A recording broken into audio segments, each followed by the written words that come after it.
Bien, buenas noches con todos. Vamos a iniciar nuestra sesión de hoy. Hoy día vamos a discutir el capítulo primero del texto de Rainer Forst que se llama Justificación y Crítica. El capítulo se llama Dos imágenes de la justicia. Entonces, Marco va entonces a presentar algunas ideas y después vamos a discutirlas. Ujú. Gracias, Alessandro. Gracias también a quienes están acá presentes. Yo lo que he ido dándole vueltas en las lecturas que le he hecho al primer capítulo y pensando un poco en nuestro espacio del grupo de investigación, era más bien poner en el centro algunas ideas por cada sección y levantar algunas preguntas para que nosotros podamos discutirlas más a fondo, ¿no? Eh, Bueno, entonces me gustaría comenzar con la sección número 1 del capítulo 1, Dos imágenes de la justicia, ¿no? En esta sección, como ustedes han ido seguramente siguiendo el texto, hay como una primera idea que me parece clave, ¿no? Primero, un rechazo a esta mirada sobre la dique, la justitia, esta imagen de justicia con ojos vendados y una visión imparcial. Esta justicia que además Force dice que puede ser bella y sublime, pero a la vez puede ser cruel y dura. Eh, y a partir de esa crítica presentar justamente este recojo de la propuesta de Wittgenstein sobre las imágenes, ¿no? Estas formas de uso de una palabra y su propia gramática. En ese sentido, esta idea de las imágenes presentadas como para Force, con esta imagen que también presenta Wittgenstein sobre el pato liebre, digamos, ¿no? Esta mirada más plural de significados y significantes, ¿no?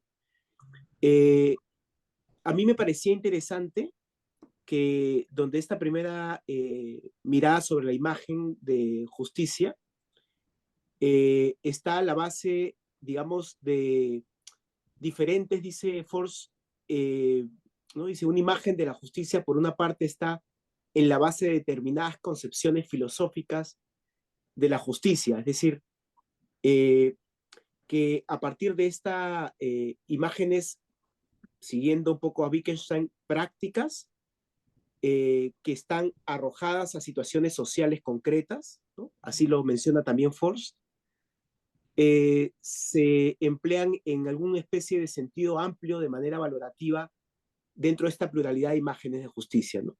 Entonces, en la primera sección me parece interesante quizás como volver a algunas ideas de Wittgenstein sobre la imagen, sobre la idea de la imagen, ¿no? Sobre la idea de la palabra, la idea de la gramática, y principalmente sobre la idea de estas imágenes prácticas que va a servir a Force para entrar justamente luego a hacer las distinciones respectivas y a discutir con Rawls, con Nussbaum, con Honneth, ¿no? Posteriormente.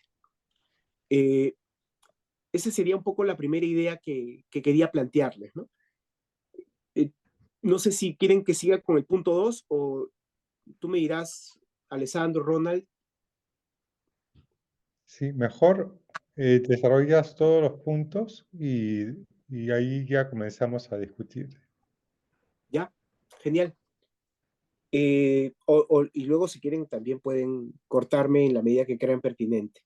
Ujú. Eh, el segundo punto se refiere al tema de la justicia en dos órdenes, ¿no?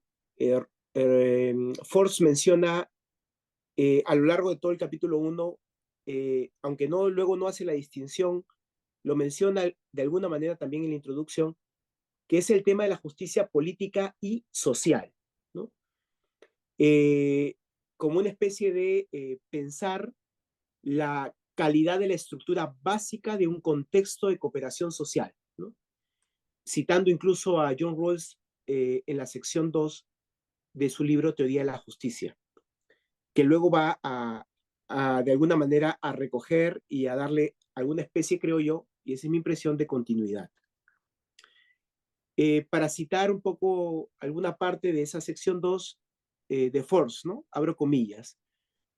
Force dice, lo que quiero decir con dos imágenes de la justicia es lo siguiente, ¿no? El pensamiento acerca de la justicia social o distributiva está, a mi juicio, cautivo de una imagen que le impide ir al núcleo de la cuestión.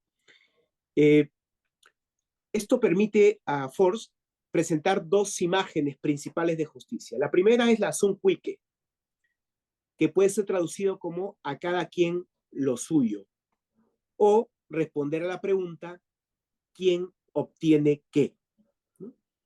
Aquí la centralidad está, como la presenta Force, en los individuos que tienen suficientes bienes para una vida digna. Entonces se piensa más bien en el sujeto, quien finalmente recibe los bienes para cumplir con ciertos estándares, ¿no? Y en ese sentido, para Force, esta imagen, la Sunquike, está orientada principalmente al receptor, centrada también en los bienes y pensada estrictamente en la distribución, ¿no? Para Force, este es un gran problema, ¿no? Que para él tiene cuatro características, ¿no? Cuatro problemas críticos. El primer problema es cómo llegan al mundo los bienes que han de ser distribuidos. Esa es una pregunta que la Sunquike no se interroga. Es decir, sobre la pregunta de la producción y reorganización justa, ¿no? La segunda es que no se habla de quién y de qué manera determinan las estructuras de la producción y de la distribución. Es decir, la pregunta sobre la cuestión del poder. Algo que en particular a Force le interesa, como recoger para articularlo dentro de una perspectiva de la justicia. Y tercero, no se valora adecuadamente que las demandas legítimas de bienes solo pueden ser establecidas discursivamente con respecto a los procedimientos de justificación en los que todos participen como libres e iguales, ¿no? Claro, como no se pregunta sobre el poder, entonces no necesariamente esa distribución permite mecanismos donde los participantes sean libres e iguales.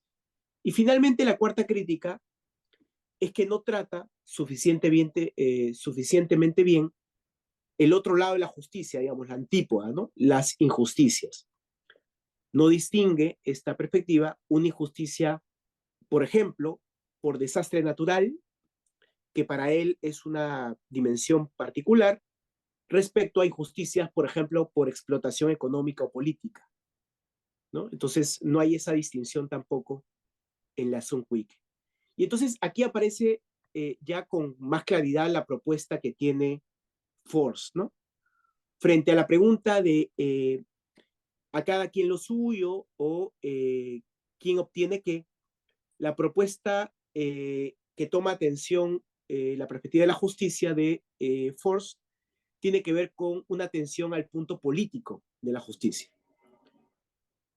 Entonces la pregunta es sobre el poder y sobre el contexto de la justificación de dicho mecanismo de poder, ¿no? En ese sentido, para él, preguntarse por, digamos, la justicia es abordar la pregunta, ¿quién le da qué a quién? ¿No? Entonces hay una especie de reformulación de la pregunta sobre la justicia, y esa pregunta de quién le da qué a quién supone entenderla a partir de un entendimiento de cómo se produce y reproduce el poder y qué estructura y qué contexto aparece dentro de esa respuesta de quién le da qué a quién, ¿no?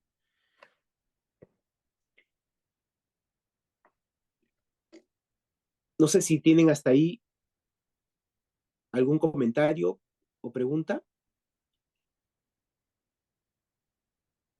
O... Entonces o yo tengo preguntas igual. O sea, lo que había pensado era a la luz del texto alzar preguntas, ¿no? Sí, yo no tengo ninguna pregunta por ahora. Más bien, lo que podemos hacer es seguir viendo las ideas y al final ya discutirlas. ¿Ya? Ujú. Perfecto. Continúo entonces con la sección 3. En la sección 3, Force presenta justamente la concepción de Zunquike como ya una forma totalmente incorrecta de justicia, porque menciona Force que esto es arbitrario, ¿no? Eh, incluso menciona Force que esa no es una idea que él ha formulado, sino que la recoge de John Rawls, quien decía lo mismo. Y es arbitrario porque, dice Force, no tiene razones legítimas y por eso es una forma de dominación, ¿no? En ese sentido, la lucha contra la injusticia, que puede ser incluso producto de esa forma incorrecta de justicia, es no querer seguir siendo dominado, ¿no? Y esa es una cita que yo recojo del texto de Force. O ignorado o en el derecho, ignorado justamente en el derecho a la propia justificación. Ello supone la dominación, que no hay, en ese sentido, condiciones, dice él, legítimas, tanto sociales como políticas, que pueden ser justificadas. Entonces, es una apreciación, si quieren, desde mi interpretación, del contexto mismo, ¿no? Son como contextos de injusticia porque no son suficientemente justificados dichos contextos. Luego va a referir que los contextos justificados tienen que ser incluso recíprocos, ¿no? Entonces, lo que importa en la justicia para Force, es quién determina quién obtiene qué cosa, ¿no? Esa es una cita que yo refiero nuevamente sobre Force, que es una pregunta incluso que uno puede remitir a Platón en la presentación sobre el filósofo rey, ¿no? Sobre la pregunta, insisto, sobre el poder. La exigencia entonces de justicia es una exigencia para Force totalmente emancipadora. En ese sentido, es emancipadora en la medida que somos, o el sujeto es respetado como ser o sujeto de justificación autónoma, ¿no? En la dignidad que puede dar y exigir justificaciones. Por ello, una víctima de injusticia no es otra que la persona a la que le faltan no solamente determinados bienes, de eso no se trata, sino de quien no cuenta en la elaboración y la distribución de dichos bienes. O sea, no es una pregunta por el resultado, sino es una pregunta por el procedimiento, que es lo que finalmente va a recoger también incluso en continuidad con John Rawls, ¿no? Eso, yo aquí he puesto la página como para recordar, eso lo podemos encontrar en la página 36. Entonces ahí ya va esclareciéndose el asunto. En la sección 4 aparece justamente una especie de, yo diría, de genealogía de las dos perspectivas, ¿no? La perspectiva que él menciona es sobre la pregunta de la igualdad, o igualdad de qué, donde ubica a Cohen, versus la pregunta de por qué preguntarnos por la igualdad, ¿no? O por qué asumir que se debe exigir igualdad. Donde ubica ahí más bien a Isaiah Berlin, a Tugendhat, a Gossepat, a Hinch. Entonces, el problema en este debate es que de alguna manera nadie se pregunta sobre lo que le interesa a Forst. Es decir, nadie se pregunta sobre el quién le da qué a quién. Pregunta que él sí encuentra, por ejemplo, en John Rawls, pero, y eso habría que discutirlo, pero me parece que presenta que tanto en Tugendhat, en Gossepat, eso no queda totalmente claro, ¿no? Sino que la pregunta más bien está en el Zunquike, ¿no? Pero una pregunta sobre por qué igualdad, digamos, ¿no? Hace referencia incluso a esta pregunta de cómo surgió el pan y cómo llega al mundo las madres, digamos. O sea, sobre la lógica nuevamente de la distribución, redistribución, pero bajo la pregunta de quién le da qué a quién, donde atraviesa el poder. En la sección 5,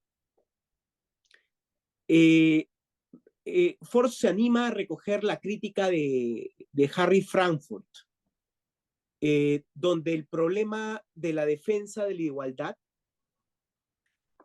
tema que había presentado en la sección 4, es que se critica la desigualdad porque algunos no tienen lo suficiente para subsistir. Cuestión que tiene para él varios problemas, ¿no? Porque él dice, ¿no? Incluso corrigiendo ello, ¿no? Incluso poniendo mínimos suficientes para que las personas vivan en dignidad, para poner alguna categoría conocida del mundo contemporáneo, la sociedad seguiría siendo desigual. Y esa desigualdad podría haber estado atravesada incluso por justamente el poder. Entonces no se trata, o por lo menos desde Frankfurt, no se trata el abordaje de esa manera, ¿no? El libro que refiere es la importancia de lo que nos preocupa. Eso aparece en una de los pies de página, digamos.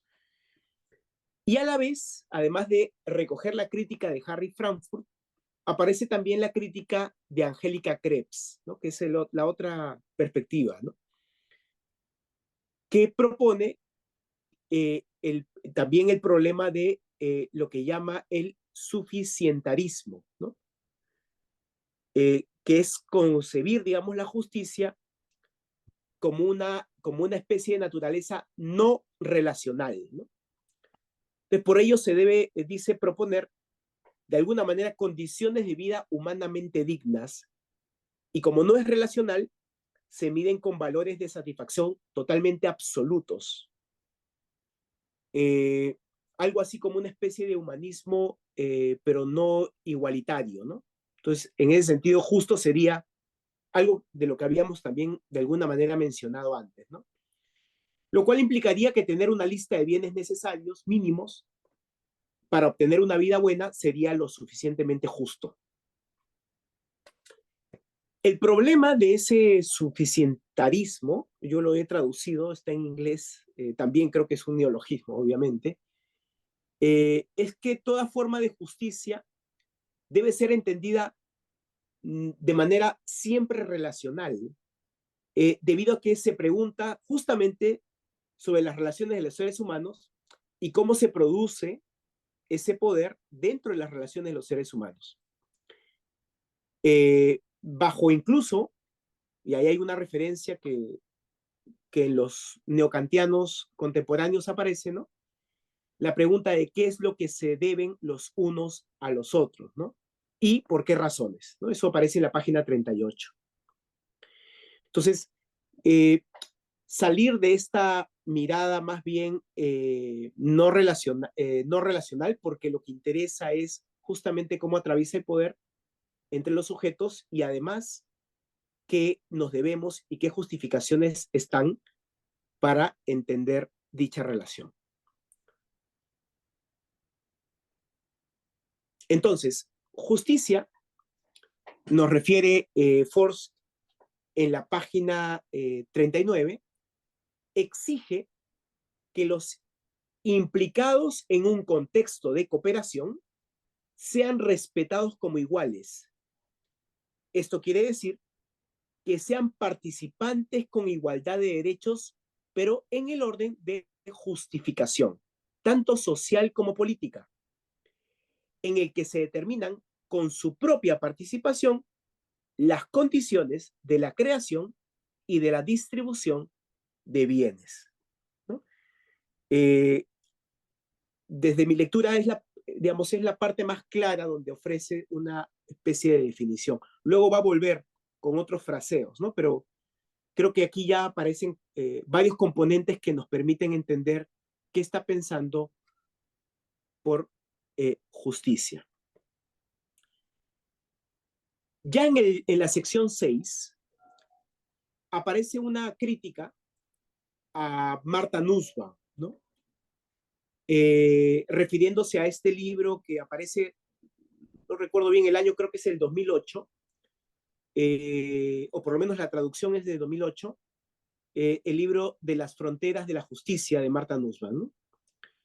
Porque claro, Martha Nussbaum, siguiendo un poco el recorrido de ya las críticas previas en las secciones anteriores, para Force propone Martha Nussbaum valores mínimos de justicia, según incluso una lista de capacidades, ¿no? Recordemos que la propuesta de Martha Nussbaum tiene que ver con 10 capacidades y que incluso Martha Nussbaum dice que hay 2 capacidades centrales dentro de las 10, ¿no? A saber, la afiliación y la razón práctica, ¿no? Y bueno, dice que el problema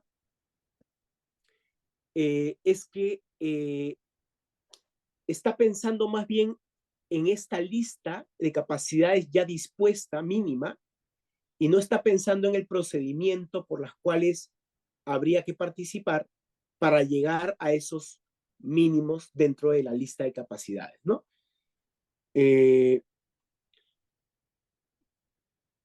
Pone de alguna manera sobre la mesa la posibilidad de asumir espacios de justicia como resultados dentro de procesos totalmente autoritarios o dictatoriales, ¿no?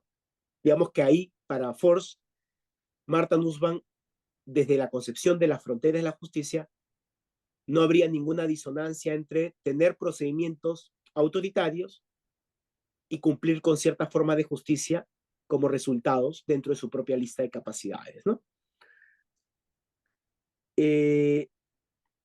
Dentro de este recorrido, refiere que ya Rawls, digamos, había mencionado que este tipo de argumentación no es otra cosa que una justicia procedimental totalmente imperfecta, ¿no? Porque está orientada solamente a los resultados. Entonces, lo único que importa son los resultados esperados y no el procedimiento requerido para dichos resultados.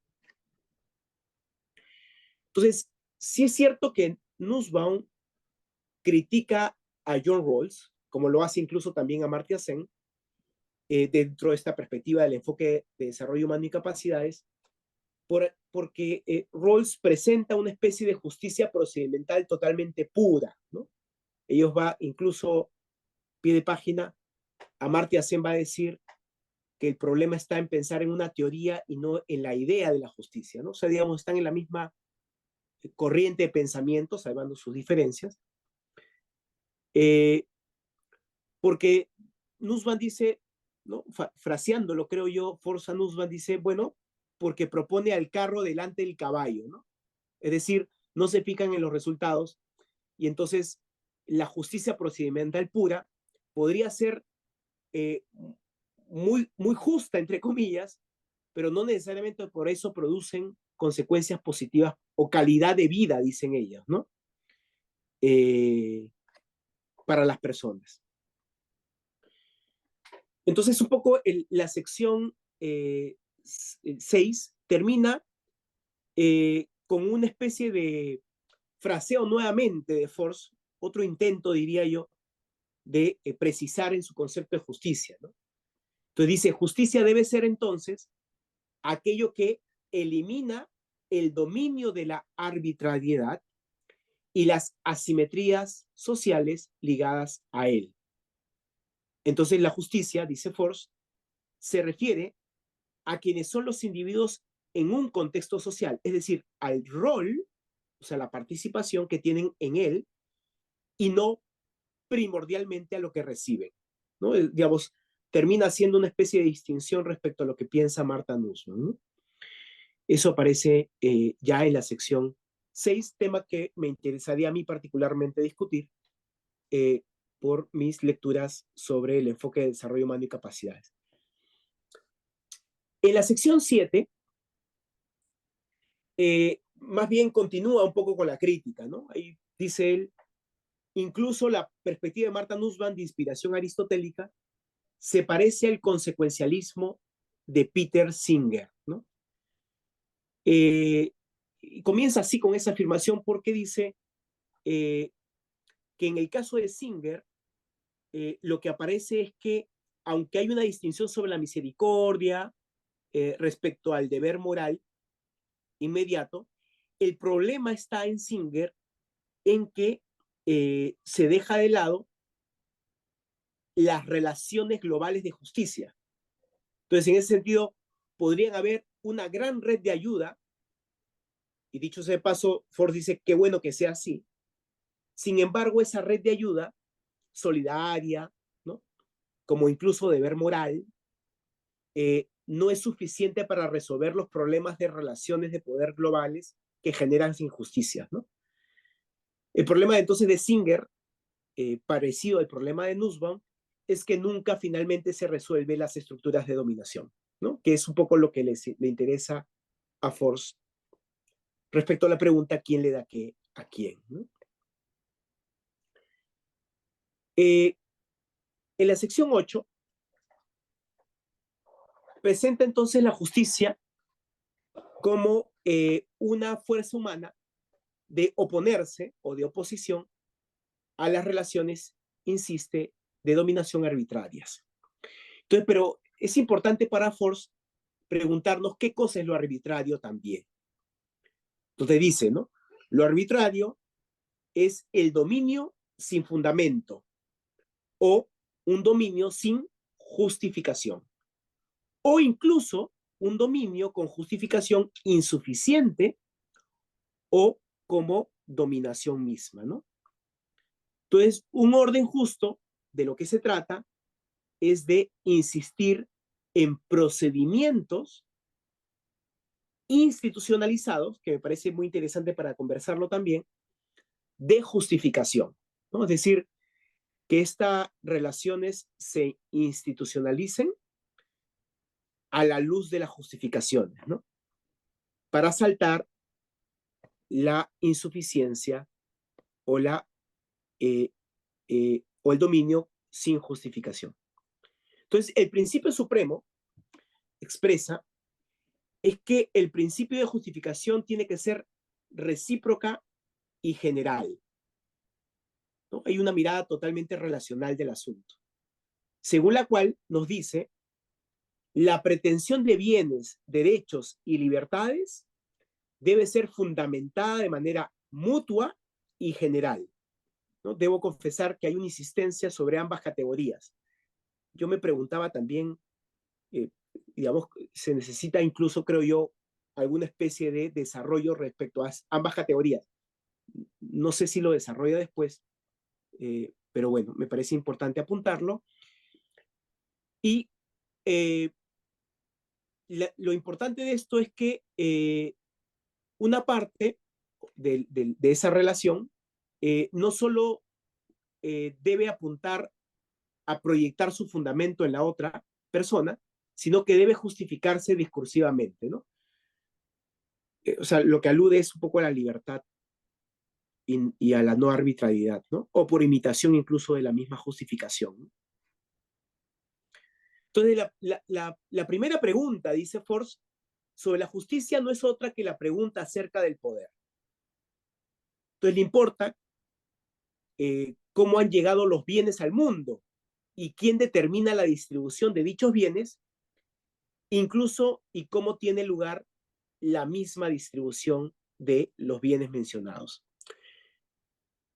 El poder entonces de justificación es un poder sin duda discursivo de exigir, de aportar justificaciones y exigir justificaciones y de desafiar las falsas legitimaciones, ¿no? Vamos a poner, creo yo, las estructuras con falsas legitimaciones que producen injusticias. Entonces, de lo que se trata en Force es de una propuesta de un cambio político que implique una teoría de la crítica de la justicia como crítica a las relaciones de justificación. Entonces, una teoría de justicia autónoma y en ese sentido reflexiva. Luego va a aludir incluso a Kant como una especie de fuente para su propia propuesta y que solo aporta, en el principio de la justificación misma, ¿no? solo puede estar entonces sometidos, dice él, a normas y estructuras justificadas frente a los individuos, ¿no? Entonces, esta es otra de las preguntas que me parecían importantes discutir, que era en qué medida podríamos pensar que alguna especie de dominación o sometimiento existe dentro de espacios de justicia para él, o es que ninguno en ningún caso ocurriría, ¿no? Entonces, para esa pregunta vuelvo a repetir un poco el último comentario, ¿no? Solo pueden estar sometidos, dice él, a normas y estructuras que sean justificadas frente a los individuos, ¿no? Ya en la sección 9 hay una distinción interesante entre justicia mínima y justicia máxima. A la justicia mínima, Force la llama fundamental, ¿no? De lo que se trata entonces es en la justicia mínima de elaborar una estructura básica de justificación. Esto es, no otra cosa que tener un procedimiento democrático, discursivo, constructivo, donde el poder de justificación sea distribuido entre los ciudadanos. Mientras que, por el otro lado, la justicia máxima se trata más bien de elaborar una estructura básica justificada e incluso diferenciada también, ¿no? Se debe entonces decidir para la justicia máxima por qué razones se distribuyen qué bienes a quién y a través de quién, ¿no? Entonces, mientras justicia mínima pone el acento en una estructura básica de justificación, donde el poder de justificación sea distribuido entre los ciudadanos, ¿no? O sea, digamos que no hay una especie de, diría yo, contenido. Me parece que la justicia máxima apunta a la densidad del contenido para responder a la pregunta, ¿no? De por qué razones se distribuyen qué bienes a quién y a través de quién. Sin duda se necesita, dice él, la primera justicia para pasar a la justicia mínima a la justicia máxima. Entonces, eso me parecía interesante como que está pensando incluso, Force, en un tránsito que habría que tener pasos a seguir, ¿no? En la sección 10, y ya con esto voy, me parece, terminando, él encuentra un problema desde dos aristas desde la crítica, ¿no? El problema que apunta Nozick desde una mirada más bien libertaria, que coincide con la crítica que tiene incluso Thomas Pogge, desde la otra arena, ¿no?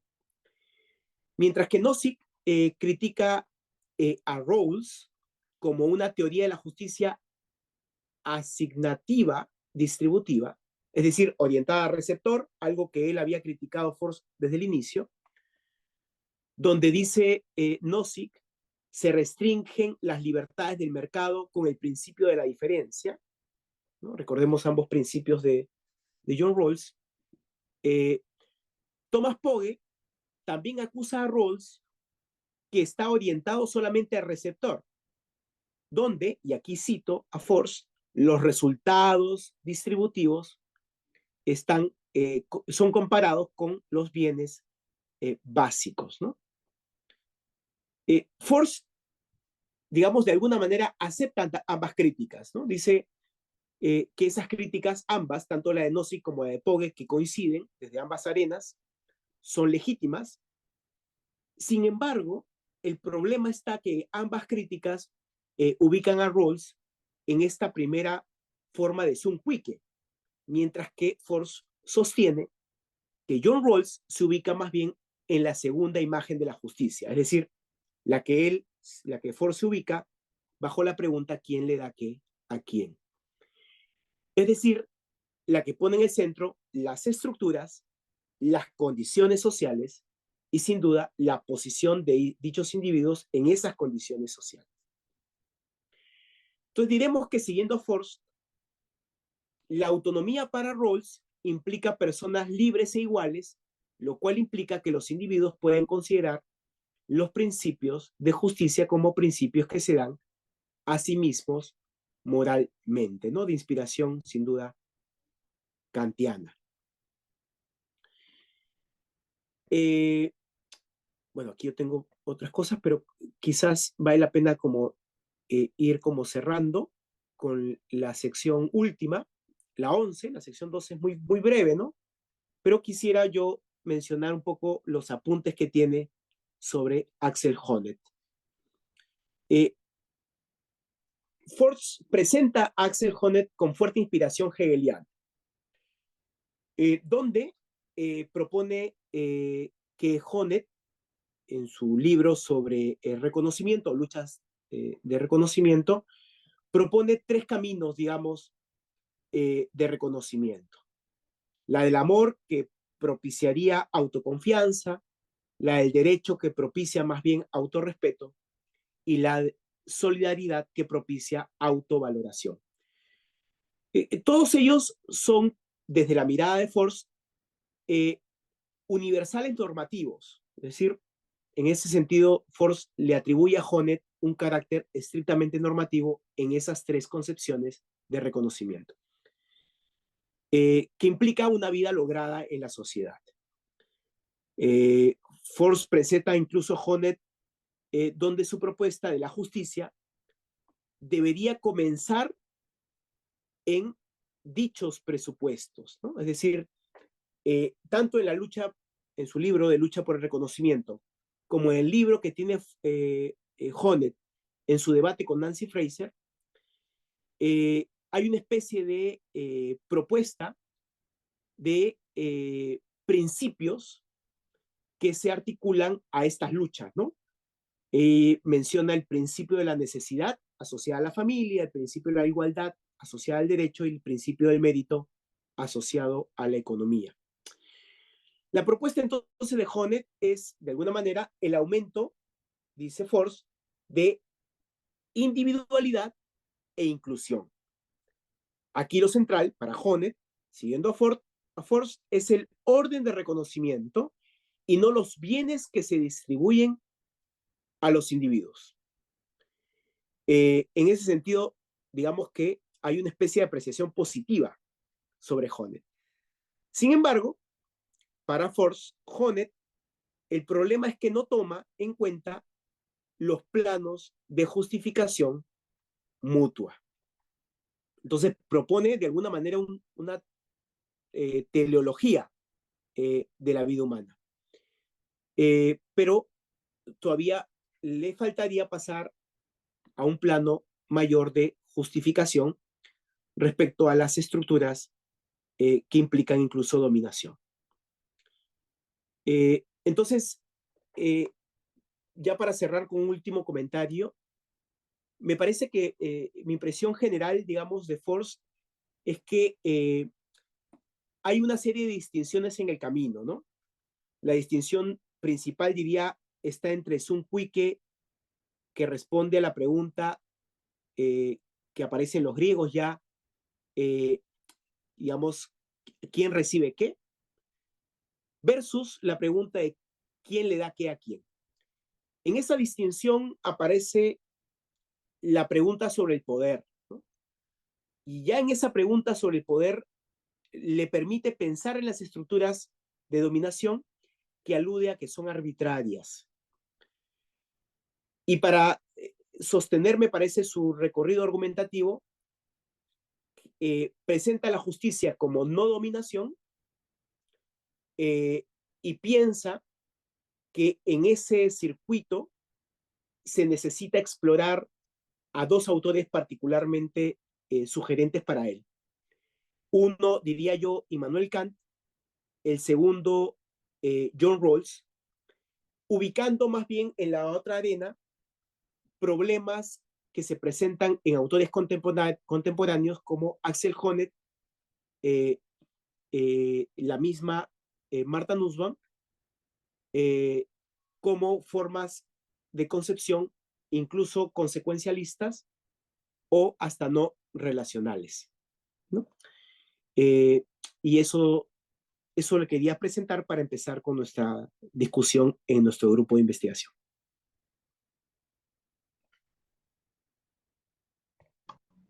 Bien, Marco, gracias. No sé si tenemos comentarios, preguntas. Bueno, yo me animo. Quería preguntarle a Marco, ya que Marco también lo trajo, bueno, lo puso sobre la mesa. ¿Qué te parece a ti, Marco, esta crítica contra el enfoque de las capacidades? Em, a mí, algo, digamos, entiendo el énfasis, entiendo digamos, que está tratando de salir de la imagen de la justicia como un problema distributivo, ¿no? Eso está también en Rawls, está, digamos, bastante claro, ¿no? Incluso que el texto del 93 se llame liberalismo político, ya tiene, ¿no? Y toda la introducción de Rawls lo explica muy bien. Pero a mí algo que me parece como extraño es que él mismo, es decir, Force mismo, a veces creo que no es plenamente consciente de que la imagen también, esta primera imagen también ¿no? Lo ha comprometido, lo compromete. Entonces voy a leer un pasaje, ¿no? En donde me parece que se ve muy claramente esto. Un segundo, a ver si no lo he perdido.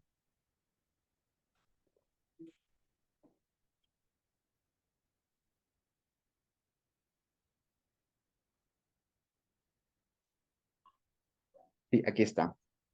Está en la distinción entre justicia fundamental y justicia máxima. Dice, bueno, voy a leer desde el punto 9. Sobre la base de este principio se puede construir una teoría amplia de la justicia política y social, algo que solo puedo sugerir aquí. En primer lugar, debe hacerse una diferenciación conceptual entre justicia fundamental, mínima y una máxima. La tarea de la justicia fundamental es la elaboración de una estructura básica de la justificación. La tarea de la justicia máxima es la elaboración de una estructura básica justificada. Para poder aspirar a esta última, es necesario contar con la primera, un llevar a cabo la justificación mediante procedimientos democráticos, democráticos discursivos constructivos. Aquí hago el énfasis, en los que el poder de justificación está distribuido tan igualmente como sea posible entre los ciudadanos. Entonces, lo que él está diciendo es que la primera tarea, la tarea de la justicia fundamental, es una tarea de distribución, pero de un recurso muy particular que él llama aquí el poder de la justificación.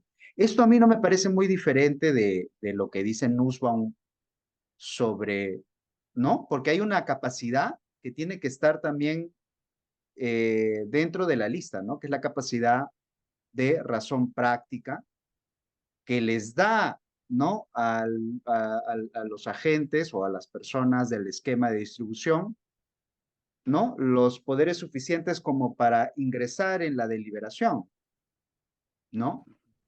Entonces, aquí yo noto que hay una cosa un poco rara, ¿no? Al menos en el fraseo. Lo siguiente que me alarma es que él no puede dejar de reconocer y habla de una paradoja, ¿no? Él dice, en la página siguiente nada más, 45, dice, la justicia fundamental es para expresarlo de forma aparentemente paradójica, un requisito de la justicia procedimental. Sobre la base de un derecho moral de justificación se argumenta en favor de una estructura básica en la que los individuos mismos tengan posibilidades reales de determinar de manera recíproca y general sus instituciones, ¿no? Es como la serpiente que se muerde la cola, ¿no? O sea, no podemos hablar de, digamos, un derecho a la justificación sin antes asegurar la estructura. Entonces, necesitamos asegurar que el poder de justificación esté distribuido correctamente y volvemos a la primera imagen, ¿no? Entonces, yo sé que tú estás más familiarizado con el enfoque de las capacidades, así que quería pedirte un comentario sobre eso. Gracias, Ronald. Mira, yo también estoy un poco así como incluso en conversaciones digamos, en conversaciones en qué medida Marta Nussbaum y también Amartya Sen, porque me parece que también sería interesante como pensarlo, cómo la razón práctica, tanto para uno como para el otro, en el enfoque de capacidades, es como un punto medular dentro del proceso mismo del desarrollo humano de las personas. Y en ese sentido, por ejemplo, ¿no? Parafrasear algún comentario, alguna definición que hace ambos, ¿no? Uno, un sujeto para desarrollar sus propias capacidades tiene que tener dos características claves. La primera es la valoración de la vida que quiere llevar y la segunda es tener razones, insisten mucho en eso ambos, de la vida que uno ha elegido. Y en ese sentido, claro, la, pensar las capacidades o el desarrollo de las capacidades implican valoración por un lado y razones para dicha valoración. Desde ese principio, me parece que tanto Marta Nussbaum como Amartya Sen intentan como poner en el centro el procedimiento más, no digo que sea el centro, pero creo que si algo se piensa sobre los medios o el procedimiento, están justamente en esas categorías. Porque si pensamos que alguna aproximación a perspectivas más plurales o democráticas tienen a Amartya Sen o Marta Nussbaum, está justamente en que las razones y las razones para valorar para ellos tiene que ser siempre un medio para luego llegar a encontrar o una lista totalmente abierta que es para Amartya Sen, ¿no? Entonces, pero sí me parece que hay una gran diferencia que apunta, que yo no estoy tan de acuerdo o sea, con la crítica de Force, pero por otra razón, que mi caso es que sí me parece que hay una gran diferencia en pensar estructuras de dominación y estructuras justas, ¿no? Que sí apunta a Force, pero que en el caso de la idea de la justicia de Amartya Sen y la frontera de la justicia de Nussbaum no es una insistencia para ellos. Y creo que tiene que ver con que incluso su perspectiva sobre el liberalismo es, digamos, no sé, no hay un trabajo, digamos, más hondo como el que, por ejemplo, hace John Rawls, ¿no? Eh, pero a la vez, sí me parece que en el caso de Amartya Sen y de Marta Nussbaum, hay una insistencia más en pensar en los resultados, pero queriendo hablar también de los medios, ¿no? Por ejemplo, dicen, las libertades son el fin último del enfoque del desarrollo humano y capacidades, pero también las libertades son los medios, dicen. Entonces son libertades como fines y como medios. Entonces dicen, se puede hablar de libertad en general, pero también se debe hablar de libertades reales que aparecen en el mismo procedimiento. Pero claro, a veces uno cuando mira, a mí me pasa mucho que cuando a veces leo y vuelvo a leer, lo siento así como un poco así en un embrollo, ¿no? Muy, muy enredado, ¿no? Algo que, por ejemplo, para Force sí hace la distinción y entiendo la crítica, digamos, por llamarlos consecuencialistas, digamos, ¿no? O pensando solamente en resultados. Entonces, ese sería un poco mi comentario, no sé si eso ayuda en algo, ¿no?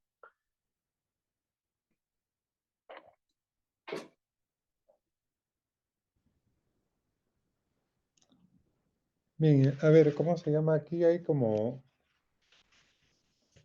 dos cosas, ¿no? En primer lugar, tal vez esta idea que ha colocado Ronald, digamos, sobre la mesa, ¿no? Es la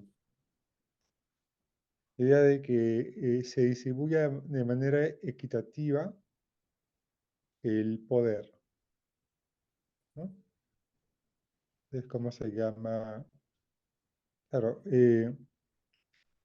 otra opción sería, ¿cómo se llama? Claro, el poder es la base para ejercer el derecho a la justificación, digamos.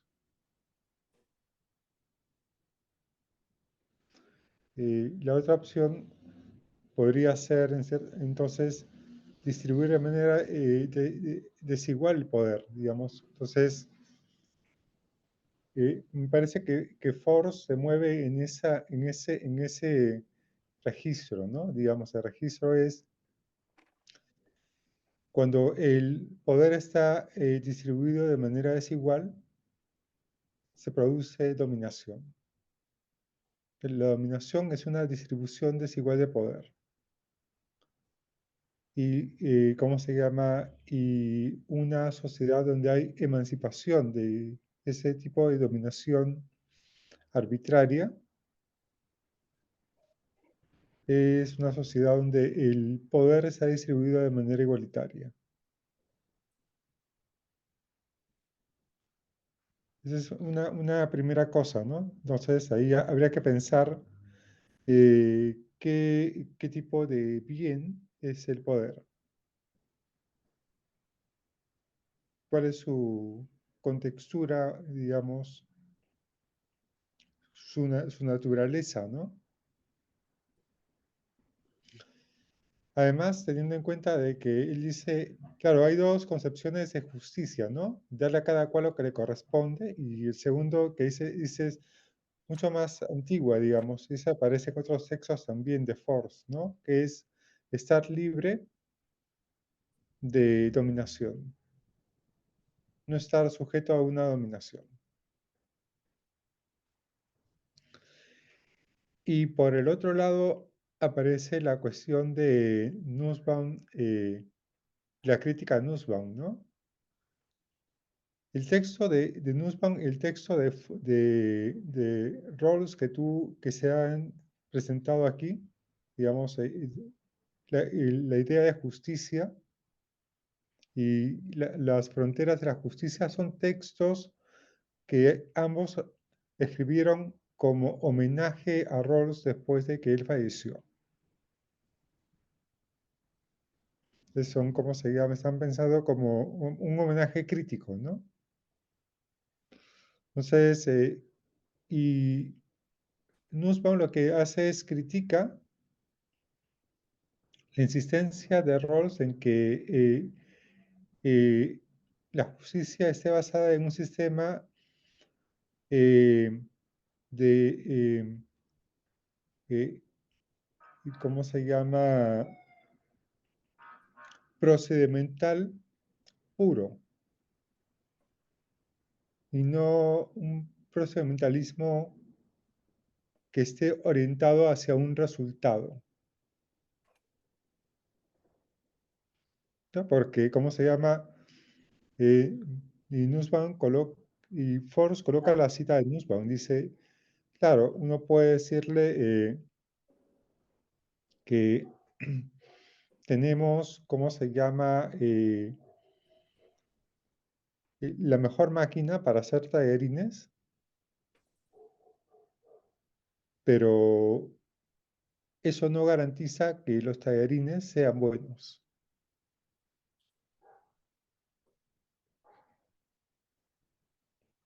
¿no? Porque, claro, depende de los ingredientes que uno coloque, digamos.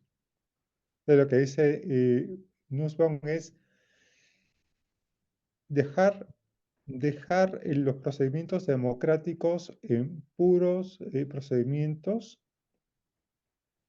no garantiza que el resultado de esos procedimientos sean los esperados. Allí yo lo que leo es una huella de Aristóteles, que es, ¿cómo se llama? Que es la frónesis como el procedimiento que está orientado o la deliberación como procedimiento que está orientada a un resultado que es la vida buena. La vida. Entonces, lo que hace Nussbaum es, en cierto modo, es colocar por delante una idea de sociedad justa. Y cómo se llama, que se supone debería de lograr alcanzarse a través de un procedimiento democrático. Pero parece ser que Nussbaum no confía mucho en el procedimiento democrático, porque puede ser que el procedimiento democrático dé como resultado otro tipo de sociedad, con otro, digamos, con elementos de justicia que son diferentes de los que ellas esperan. Y creo que por ahí va la crítica, digamos, esa es la contextura de la crítica. Entonces, eso es lo que yo diría por el lado de Nussbaum, digamos, en el lado de, no se mete con Sen, porque Sen no tiene pretensiones de hacer una teoría política en ese sentido, pero sí podría decir es que por el lado de la justicia como un bien igualmente repartido, me da la impresión que, a lo que él está pensando es justamente a que cada persona tiene que tener la garantía de no estar sometido a un dominio arbitrario. Entonces, esa idea de el poder como un bien igualmente repartido es sinónimo de eso. Entonces, eso le da una contextura muy particular, porque es una contextura relacional. No es, no es, no es una idea pensada en el poder como un bien, sino está pensando el poder como una relación. Me parece, eso es lo que yo veo. ¿Qué piensan ustedes? Yo quería hacer un comentario breve sobre la intervención que inició con Ronald y tu apunte sobre el poder, ¿no? Y quisiera traer a la mesa, digamos, esta concepción de Lux, ¿no? Cuando presenta las tres perspectivas de poder, una unidimensional, una bidimensional o, digamos, bidireccional y una tridimensional, ¿no? Porque claro, la primera perspectiva para Lux tiene que ver con que, digamos, ejercer tu voluntad frente al otro para realizar ejercer, digamos, una influencia para que el otro haga algo que tú, digamos, interfieres o influyes que el otro haga, ¿no? La segunda, que es la relacional, la presenta Lux como una forma relacional, es que además de esa unidireccionalidad hay una especie de formas de resistencia. Y claro, en ese sentido, el poder obviamente no es un bien, y entonces está en plena fluctuación. Pero yo creo que ahí, en el caso de Force, aparece más bien la tercera mirada sobre el poder, que tiene que ver con no solamente generar agendas, ¿no? O sea, es decir, que, para poner un ejemplo, ¿no? Es decir, yo podría, o ya, ¿por qué estamos discutiendo Force, digamos, ¿no? O sea, lo enmarcas, ¿no? Entonces uno se pregunta, oye, pero nadie se da cuenta que aquí estamos ejerciendo el poder. Estamos discutiendo Force y estamos contentos de discutirlo. Pero atrás de ello hay un enmarque de haber puesto en el centro a Force y no a Rawls o no a Kant o no a, no sé, X, Y, Z. Entonces el poder está más bien, no es tan visible, ¿no? pero enmarca nuestra propia discusión. Estamos atravesados por el poder. Entonces creo que esa mirada, ¿por qué me parecía importante traerla? Porque la pregunta de Ronald era, ¿y quién me asegura que la estructura del procedimiento, digamos, se ajusta, ¿no? Porque quizás está atravesada también por el poder, o no está suficientemente justificada, ¿no? Y yo, claro, me ponía a pensar que cuál es o sea, si en el caso de John Rawls la propuesta es pensar en el velo de la ignorancia y, y tener un punto de partida para el caso hipotético, incluso de la repartición de la torta, que de alguna manera queda claro el tema de digamos, el tema de digamos, no sé si de cada quien lo suyo o quién le da qué a quién, digamos, uno podría preguntarse, pero en el caso de Force, sí es cierto que a mí no me queda claro quién estructura o quién tiene el poder para estructurar dicho procedimiento que aparentemente es justo. ¿Quién justifica eso? La pregunta de Force es finalmente sobre la pregunta sobre el poder, él lo expresa así. Y entonces, ¿quién valida que esa estructura sea realmente justa o totalmente justificada para que luego la misma estructura sea, ¿cierto?, un mecanismo para eh, un mecanismo justo, digamos, la estructuración y la estructura, ¿no? Entonces, no sé, me quedaba rondando esa pregunta de Ronald y a partir de tu comentario también, Alessandro. Claro, la idea más o menos queda así, de acuerdo a lo que yo he revisado de Force, ¿no? Aquí en principio de justificación, digamos también, ¿no? En el derecho a la justificación, ¿no? Y en otros textos, ¿no? Es decir, él está pensando en que todos estamos inmersos siempre en un orden normativo. Y un orden normativo implica cierto tipo de exigencias, ¿no? Por ejemplo, en la universidad, cuando yo explico esto, por ejemplo, a mis estudiantes en la universidad, ¿no? Digamos, cuando no tienen que dar un control de lectura, un examen, no pueden entrar, ¿cómo se llama? Después de la media hora de comenzado el examen. No puede salir nadie antes de media hora, ¿no? Entonces uno podría preguntar algunas veces, ¿cuáles son las reglas de juego? La pregunta es, ¿quién ha puesto la regla de juego? ¿No? Lo que dice Force es el derecho a la justificación va justamente a preguntarle a aquella persona que ha puesto la regla de juego, primero, si él es la persona autorizada a poner la regla de juego y que justifique la regla de juego. Que justifica primero por qué él y no otro coloca la regla de juego y en segundo lugar que justifique la misma regla de juego. Entonces, si no logra justificarse a través de razones que puedan ser reconocidas como generales y mutuas, y esa generalidad y mutualidad de las razones, él lo va a desarrollar después también, lo desarrolla también en el derecho a la justificación. ¿Cómo se llama? Inclusive hay un capítulo sobre derechos humanos en este libro de justificación y crítica, donde él dice, general es tal cosa y mutua es tal otra cosa, ¿no?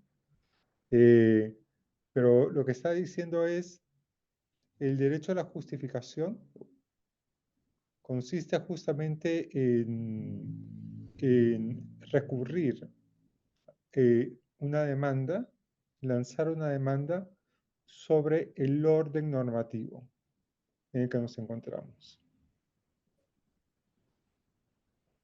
Entonces, por ejemplo, tú podrías preguntar, ¿y por qué hemos tenido que hablar, por qué estamos hablando ahora de Force? Entonces, ¿cómo se llama? Y la respuesta podría ser porque la otra vez, ¿te acuerdas que nos reunimos y hicimos un cronograma de trabajo y cómo se llama? Y ese cronograma que fue consensuado, en cierto modo, es el que estamos ejecutando ahora, digamos, ¿no? Pero tú puedes decir, pero ese día yo no estaba, digamos, a mí no me han consultado. Entonces, si a ti no te han consultado, entonces, en cierto modo, tienes el derecho a recusar. Es decir, imagínate de pronto que llega alguien nuevo y no le decimos simplemente, estas son las reglas y este es el juego y cómo se llama y tiramos para adelante, sino cómo se llama, eh, le damos el derecho a exigir justificación sobre las normas y las prácticas que estamos realizando. Esa es una cosa, digamos, que me parece interesante aquí, ¿no? En Force. Y es por eso que, ¿cómo se llama? Que él en un texto que se llama El poder numenal, él recoge la perspectiva de Lux y termina señalando que el poder es, en cierto modo, tal como lo define en la introducción del libro, de ese libro, ¿no? El poder es, ¿cómo se llama? Es el poder sobre la voluntad. Implica, ¿cómo se llama? Una relación, eh, digamos, en el orden de razones o en el campo de las razones.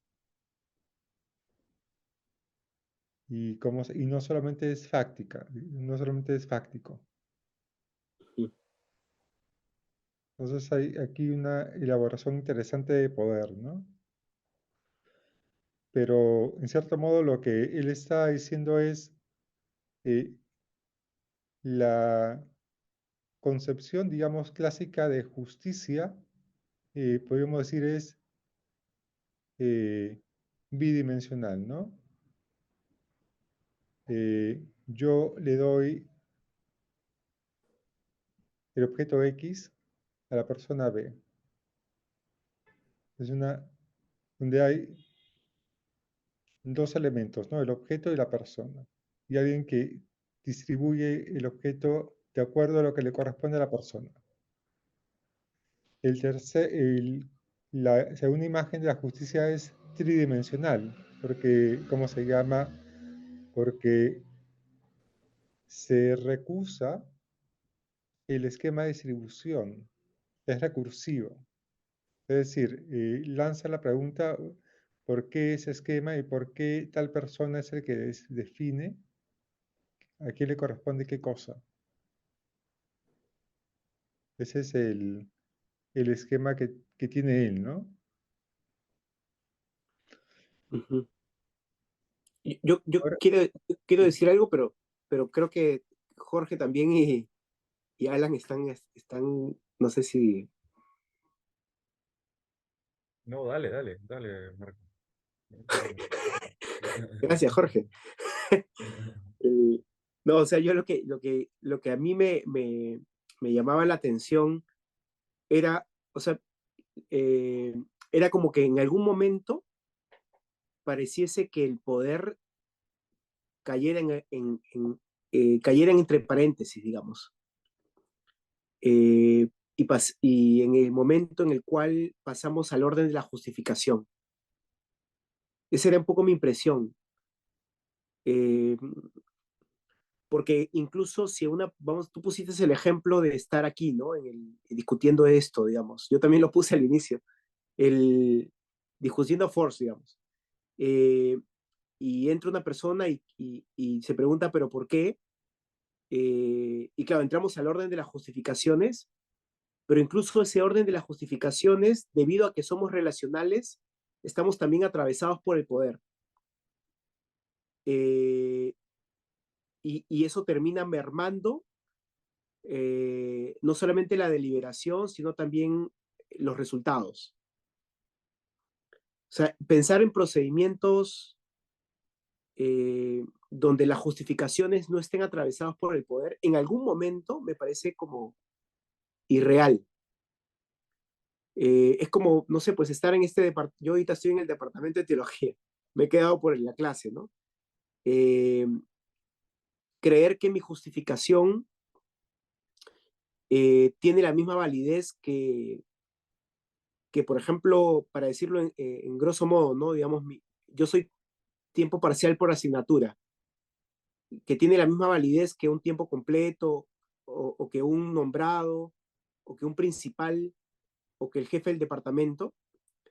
En principio, uno, digamos, yo entiendo que Force está tratando de decir que mi justificación debería también ser tan válida como la del otro, pero en términos reales estamos atravesados por el poder y las justificaciones, por más que se den, terminan siendo como, ¿no?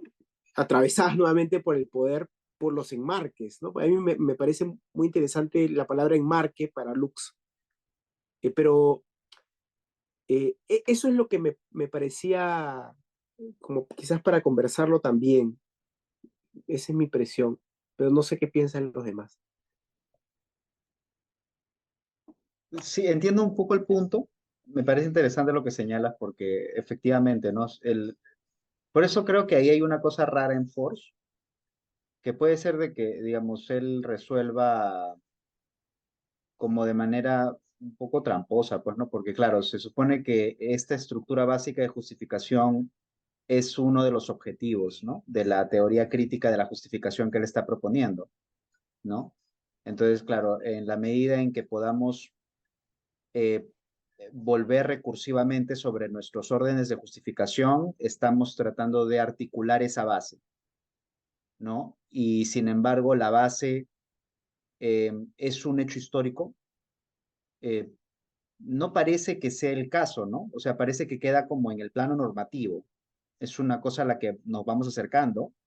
Y sin embargo, él luego dice que su criterio tiene una dimensión histórica, que no, porque hay una crítica a Rawls, ¿no? En el decir, mi recurso al derecho a la justificación no supone supuestos hipotéticos consensos entrecruzados, dicen.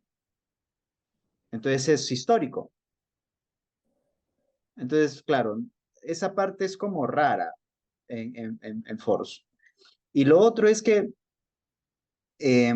ahora que escuchaba a Sandro, estaba pensando yo un poco que a mí me empieza a resultar que este recurso a la expresión justificación se está volviendo un poco un fetiche en una serie de autores, ¿no?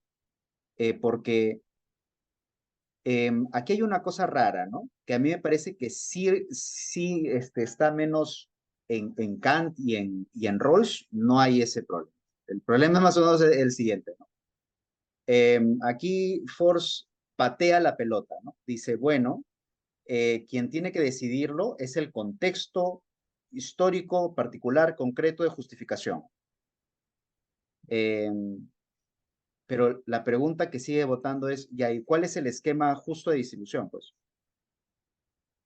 ¿qué razón o qué razones me permitirían determinar una respuesta justificada a esa pregunta? No hay nada, porque se supone que lo tiene que determinar el esquema de distribución, porque de ese modo garantizamos el poder ¿no? de justificación de cada miembro, etcétera, etcétera. Pero, ¿no? Rawls pasó toda su vida tratando de responder esa pregunta y parece que eso no es suficiente, digámoslo así. Entonces, ahí a mí me parece un poco raro, ¿no? Es decir, parece que este recurso, si bien captura una intuición que es importante en el debate, ¿no? Porque lo dice el propio Force, dice, estoy tratando de volver a poner el acento en el aspecto del poder y en el fenómeno de la arbitrariedad, eso me parece importante, pero por otro lado, indetermina el asunto, ¿no? Lo indetermina, porque lo cierto es que al menos Rawls decía, bueno, ¿cómo determinamos el contenido de una concepción justa, ¿no? De cooperación? De esta manera, de esta manera. El resultado se garantiza por todas las razones que estoy aduciendo, ¿no? Puede ser de que eso haya quedado de repente obsoleto, desfasado, sí, pero ofreció una, ¿no? Una justificación de ese problema.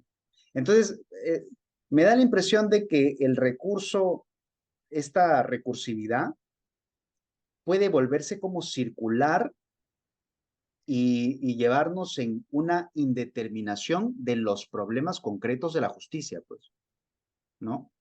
Porque entonces, ¿quién se supone que debe determinar cuándo estamos dentro de un, como dice Marco, de un orden de justificación?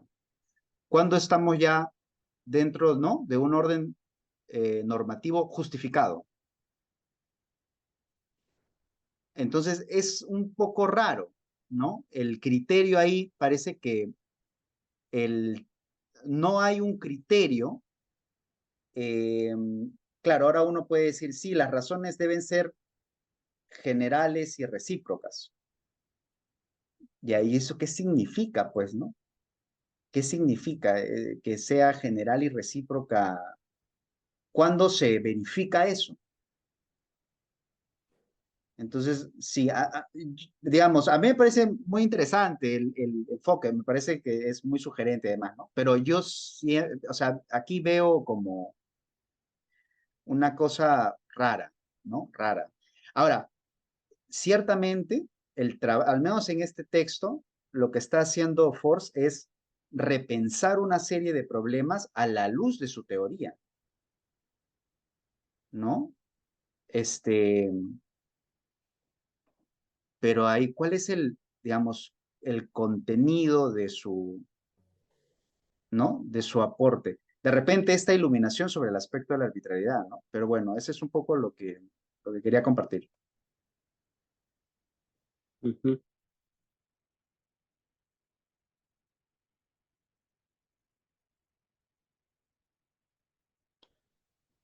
No, a ver, hay una cosa que de pronto, eh, claro, y la pregunta que has puesto ahí sobre la mesa, Marco, ¿no? Es, ¿cómo se llama?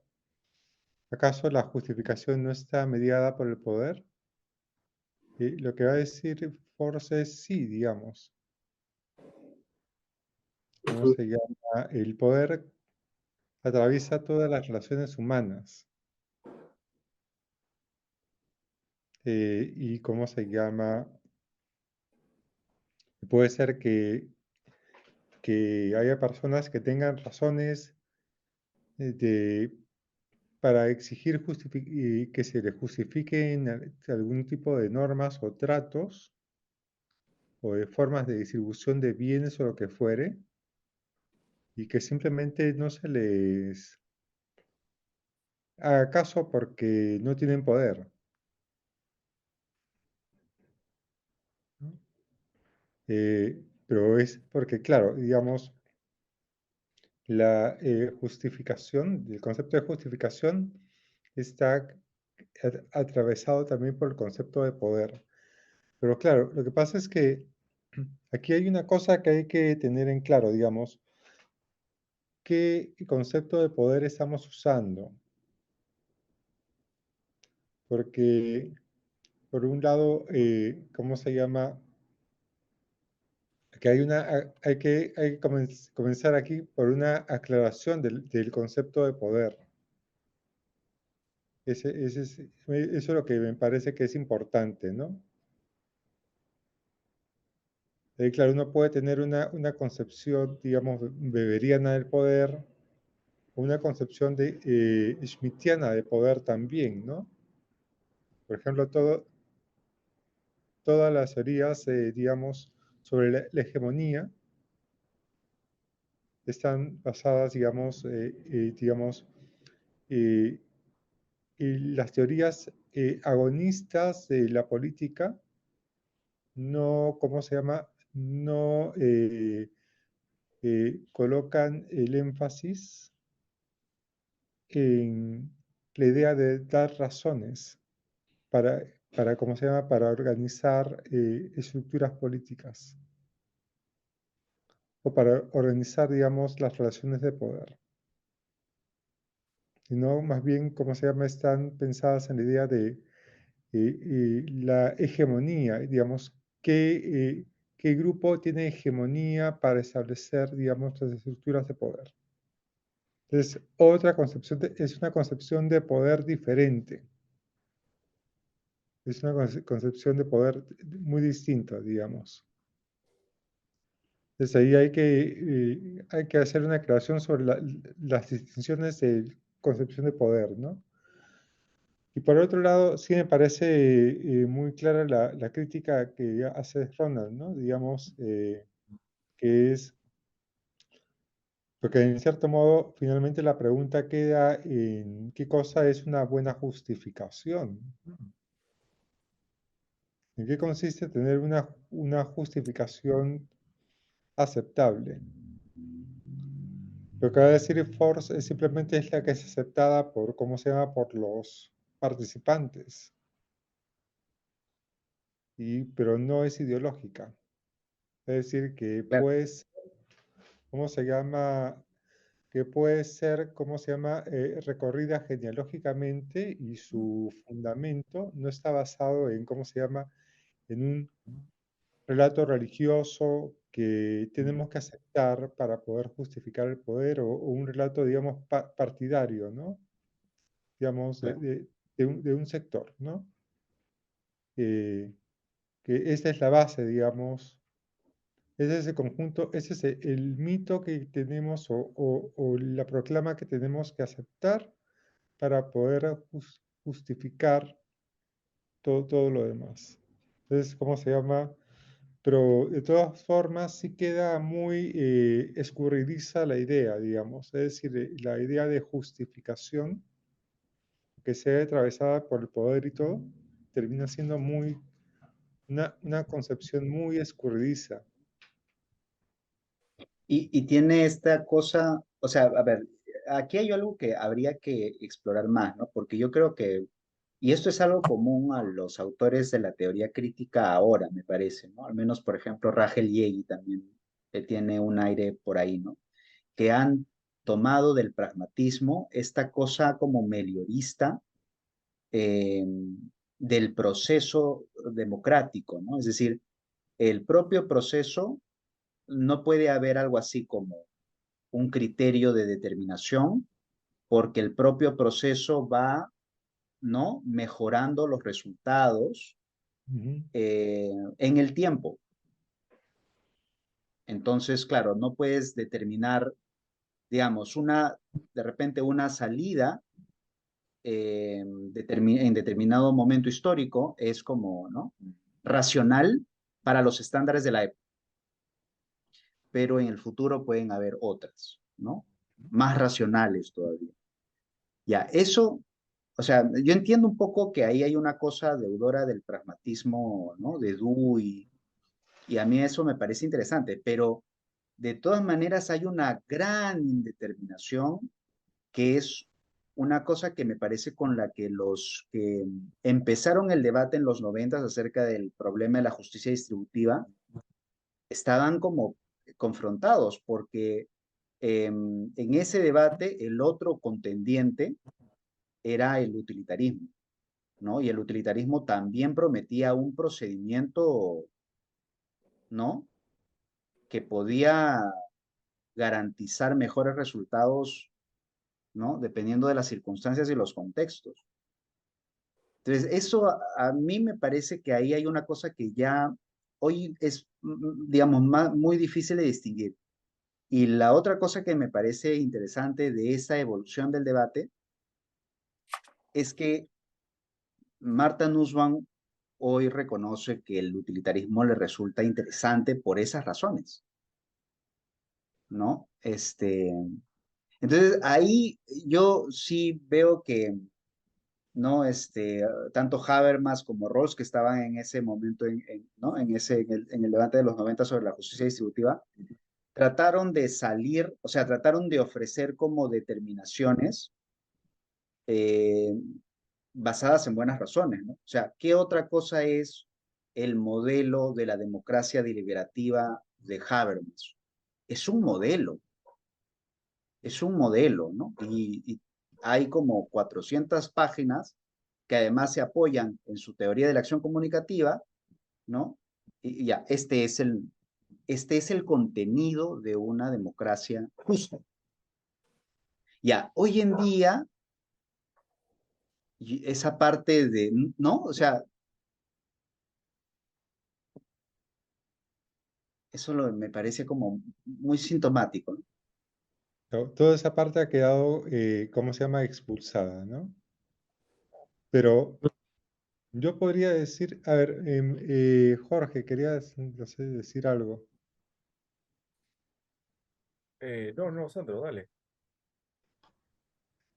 Yo lo que diría es, ¿cómo se llama?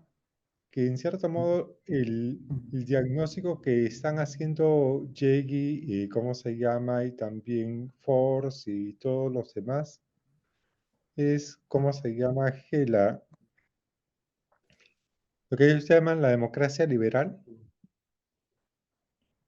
ha quedado, digamos, superada por sus problemas. Y la democracia liberal es, ¿cómo se llama? Es la que se articula bajo el modelo de Rawls y también de Habermas.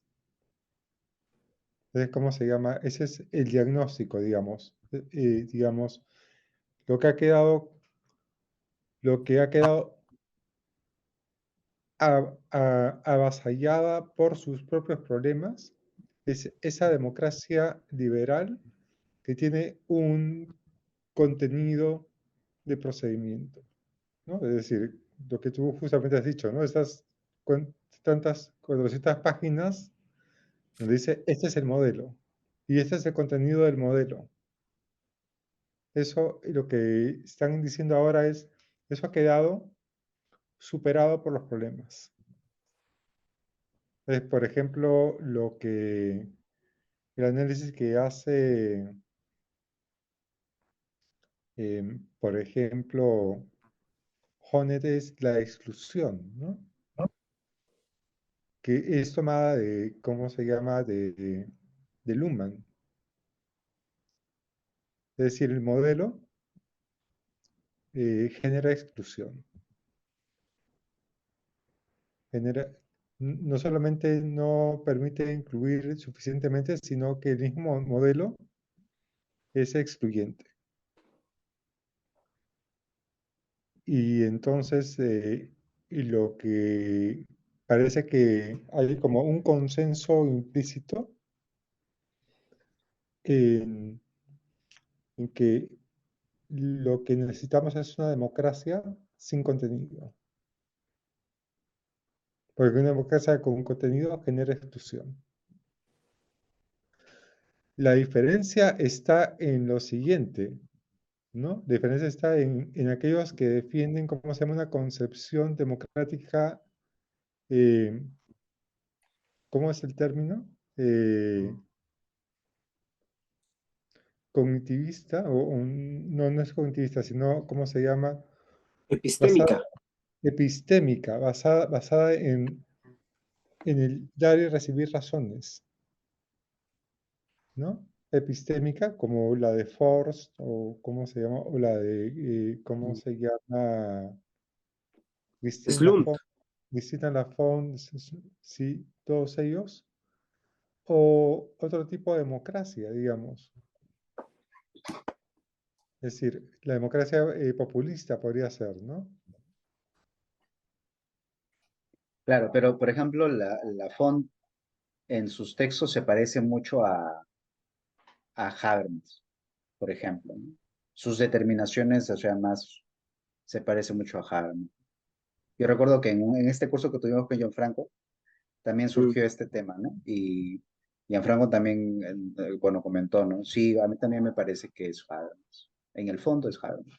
Entonces, Mm. es como, sí, a mí esta parte como indeterminada, o sea, me parece interesante porque es sugerente, pues, ¿no? Y además hay un punto político en todo el tema, o sea, no se va a negar, pero Sí, ¿qué cosa significa? O sea, cuando yo redacté, por ejemplo, la tesis mía, que también estaba basada en algunas ideas de Korsgaard y Force, aunque a Force no lo cito, por ejemplo, ¿no? Porque ya no había tenido mucho tiempo para hacerlo. Pero también terminé con una salida así, ¿no? Que el orden legal tenía que basarse en un principio. El principio era el principio de la, ¿no? Reciprocidad de las razones. Las razones tenían que ser recíprocas. Ya, este, o sea, yo mismo, mientras redactaba esa parte, decía, claro, yo me imagino a un juez pensando, ¿cómo aplico esto? Pues, ¿no? ¿Cómo se supone que mi resolución se condice con el principio de la reciprocidad de las razones? ¿No? ¿En qué momento pasa eso? Y entonces uno está como, tiene que ver qué cosa te ayuda ahí, ¿no? Y entonces, claro, la salida que se me ocurrió en ese momento era pensar en qué pasaba cuando el principio no se verifica. Cuando una institución jurídica no se remite a ese principio, entonces la institución se socava, cae. Y ocurre el fenómeno de lo que se llama, pues, desuetudo, es decir, la norma no es observada, de facto, no es observada, porque, ¿no? O hay gente que reclama porque la norma no se condice con sus razones. Pero como verás, todo eso es como de una... ¿Y cuándo la gente realmente está pensando en razones y no en intereses como particulares o parciales?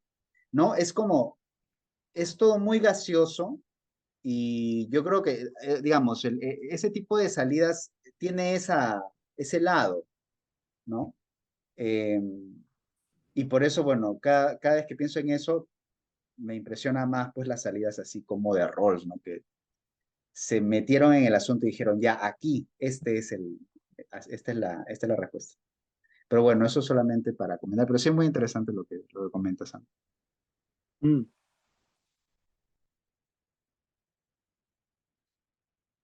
Creo que va quedando un poco claro el hecho de la fortaleza, por un lado, de John Rawls y también de Jürgen Habermas. Y pienso más en el segundo, no porque yo estoy haciendo tesis sobre él, sino porque es dentro de la tradición de la teoría crítica donde se ubica Force. Y entonces, en el trayecto mismo de los virajes que han ido haciendo, eh, creo que hay una, quizás incluso sea más interesante volver a leer a otro contemporáneo como Cristina Lafont para mirar también las salidas que tiene ella, ¿no? Frente a la inspiración con Habermas, porque yo entiendo que Force incluso fue asistente o, ¿no? de Habermas durante mucho tiempo, ¿no? Eh, y Habermas tiene de alguna manera cierta apreciación positiva de Force también, ¿no? Pero pensando en procedimientos ahora, pensando en este armazón que mencionaba Ronald, ¿no? De que aunque desfasado para muchos, necesario para superar este especie de contextualismo, ¿no? Que hoy está teniendo presupuestos inmanentes de perspectivas normativas, ¿no? Eh, pero bueno, no sé.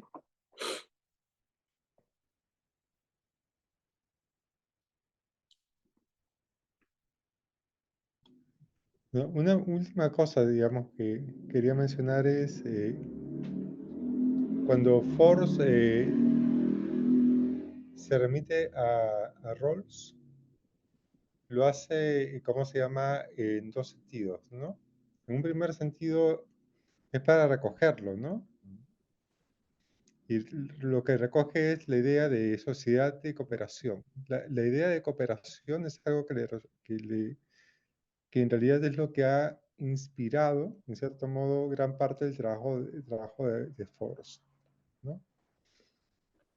Es decir, creo que esa idea de la relacionalidad y ¿cómo se llama? Está allí en el concepto de cooperación, ¿no? y por eso para Force, digamos, ya el concepto de cooperación colocaría a Rawls en la segunda imagen de la justicia, no en la primera. Ujú, Y por otro lado, claro, está la otra idea de Rawls sobre Rawls, que es el contenido de su propuesta. Entonces otra vez, digamos, se queda con la idea de cooperación, pero desecha el contenido de la propuesta, digamos. No habla de dos principios de justicia, ¿no? Más bien cómo se presenta las críticas a los dos principios, ¿no?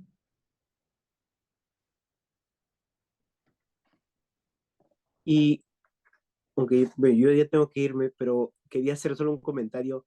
¿Y su insistencia en la filosofía del lenguaje no será el camino de salida que él está tratando de proponer? Eh, Pensando en Wittgenstein al inicio con las imágenes, pero luego pensando en Cabel, digamos, ¿no? Autores que trata él de recoger en las últimas, casi en la última sección, ¿no? Del libro.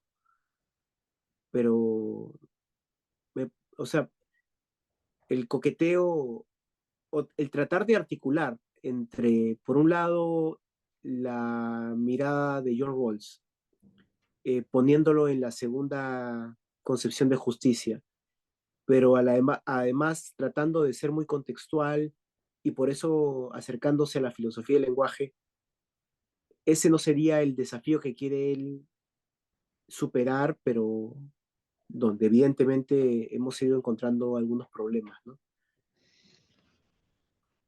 Yo no sé qué tanto está comprometido él con la filosofía del lenguaje. Ujú, Eh, Me parece que habría que leerlo más, ¿no? Digamos. Pero ese recurso a Wittgenstein es simplemente un recurso que él aprovecha no para confundirse ujú, con Wittgenstein, sino para decir aquí hay dos concepciones de justicia que hay que diferenciar. ujú, ¿Cómo se llama? Y todo el debate previo ha estado capturado por la primera concepción. Entonces, simplemente es un recurso, ¿cómo se llama? Retórico. ujú, No creo que haya un compromiso con la filosofía del lenguaje de Wittgenstein. Hay mm, un compromiso con cierta versión del pragmatismo, eso sí, digamos, ¿no? Pero, ¿cómo se llama? Casi toda la filosofía contemporánea está, digamos, comprometida con alguna forma de falibilismo, ¿no? mm, Sí, ¿cómo se llama? Eso está estaba Y, en y, Habermas y en cualquier otro, ¿no? Sí, y hay una, en Yegi, por ejemplo, Yegi tiene un texto sobre, eh, ¿cómo era? Sobre progreso. mm, Y claro, en ese texto sobre progreso, por ejemplo, ella utiliza la idea de un esquema de problema, cómo es que en una sociedad se puede ir articulando las diferentes problemáticas que surgen, ¿no? Y el progreso, el criterio para hablar de progreso es qué tanto el sistema puede articular los nuevos problemas que van surgiendo. Entonces es igual, o sea, la misma, ¿no? El principio de fondo es qué tanto podemos discurrir con razones sobre esos asuntos, ¿no? mm, Y entonces es como, sí, es como meliorista todo, falibilista, ¿no? Sí, entonces parece que eso es una como tendencia en esta etapa de la teoría crítica, pero a mí yo no dejo, o sea, yo no dejo de pensar de que esto tiene que ver con un compromiso con cierta, ¿no? O sea, digamos, sí, sí, cierto, hay un tufillo identitario de fondo que yo creo que no, o sea, digamos que hace que el asunto se vuelva muy escurridizo, ¿no? Eh, sí, Porque ahí, por ejemplo, ya desviamos la atención del problema distributivo. El problema distributivo es uno más, ¿no? O Es uno más, que requiere una serie de, sí, pues, ¿no? Tematizaciones, pero entonces ya eso peligroso. Claro, hay algo así como lo que, ¿cómo se llama? Bernstein acusaba a los filósofos analíticos, ¿no? Es decir, Bernstein distinguía entre la filosofía analítica y la ideología analítica. Mm. Yo creo que hoy en día, ¿cómo se llama? Hay que hacer una distinción entre, ¿cómo se llama? El pragmatismo y la ideología pragmatista. Está muy interesante eso. Me gusta, me Y eso, gusta. ¿cómo se llama? Porque yo creo que, que el haber, digamos, estirado tirado la pelota hacia ese lado, ha convertido, ¿cómo se llama?, al meliorismo, al pragmatismo, a, ¿cómo se llama?, a la ausencia de contenidos, como en terreno, digamos, ya ideológico, Mm, para, Mm. ¿cómo se llama?, para estar para ser respetable, hay que estar en eso. sí. Bueno, eh, eh, eh, no sé, Taylor por un lado, pero en el caso de teoría crítica creo que es Honneth, ¿no? O sea, el quiebre que se da de la segunda a la tercera generación. Y claro, en el caso de Yegi, resolución de problemas, ¿no? La insistencia en la resolución de problemas que te da justamente el contexto en el cual vas como Y es como, articulando, sí, claro, y no hay nada, ninguna determinación, ¿no? así. Lo cual a mí me parece que es problemático, además, porque fíjense bien en lo que ha pasado, ¿no? Que en el terreno del debate político, o sea, el debate político históricamente, ¿no? Considerado, no hay manera de oponerse a estas retóricas populistas, porque no hay contenido. ¿Cuál es el contenido de la democracia que defendemos?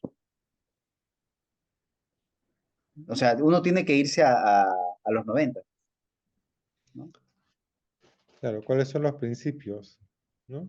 Claro.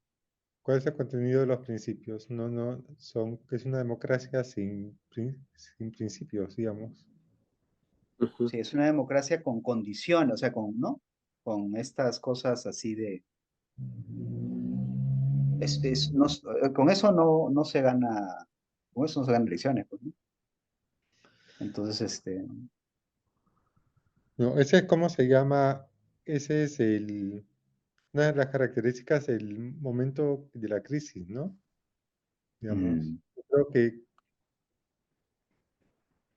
que la crisis se genera también ese tipo de cosas, es decir, ese tipo de formas de reflexividad sobre la democracia. Es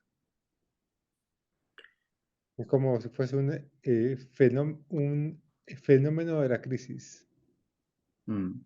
un síntoma, ¿no? Un síntoma de la crisis. Amigos, yo no quiero cerrar la discusión, pero me esperan en otra reunión que debía entrar a Y las ya, 9. Ah, vamos, pero eso es arbitrario. no está justificado. Bien, entonces nos quedamos aquí. Voy a detener la grabación. De acuerdo.